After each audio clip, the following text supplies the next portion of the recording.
তো দেখো বন্ধুরা, এত সুন্দর করে আমি সবজিগুলোকে কেটে গুছিয়ে রেখেছি। তো দেখে মনে হচ্ছে যে কি রান্না হবে বুঝেই গেছো তোমরা। তো তাও বলে দিচ্ছি, এখানে কিন্তু আমি খিচুড়ি বানাবো। এক তো নিরামিষ, তার মধ্যে তো খিচুড়ি করব। তো এই খিচুড়ির জন্য কী কী আয়োজন মানে গুছিয়েছি দেখো। শীতকাল মানেই শীতের সবজি। তো এখানটায় গাজর আছে, শিম আছে, ফুলকপি আছে, কুমড়ো আছে, মূলো আছে, আর মটরশুঁটি আছে। তো এটাকে অ্যাড করেছি যেহেতু উনি বাড়ি নেই। উনি থাকলে আর দেওয়া যায় না, ভীষণ খ্যাচ খ্যাচ করে। আর তার সাথে রয়েছে নারকেল কুচি, পটল, কুমড়ো ডাঁটা, আলু। আর কুমড়ো ডাঁটাটা অ্যাড করেছি আমার শ্বশুরমশাইয়ের জন্য, উনি ভীষণ ভালোবাসে। তো গোবিন্দভোগ চাল দিয়েই অবশ্যই করব, সাথে সব রকম ডালই দেবো। তো তোমাদের সাথে দেখা হবে রান্নার শেষে।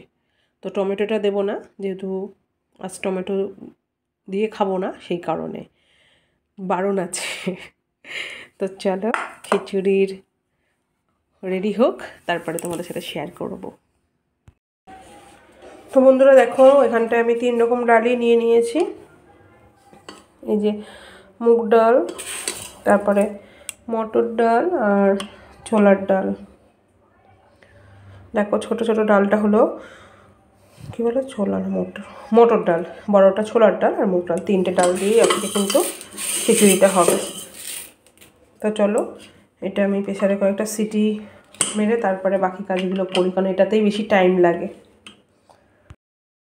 তো বন্ধুরা দেখো, আমার খিচুড়ি পুরো কমপ্লিট বানানো, আর ভীষণ টেস্ট হয়েছে, ভীষণ ভীষণ।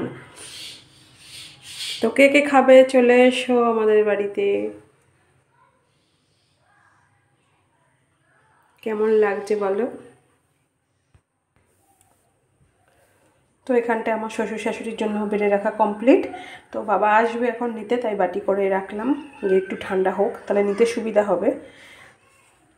আর কে কে শীতে খিচুড়ি বানিয়ে বাড়িতে খেয়েছো প্লিজ কমেন্ট করে জানিও। তো আজকের মতন ব্লগটা এখানে, দেখা হচ্ছে নেক্সট ব্লগে। টাটা।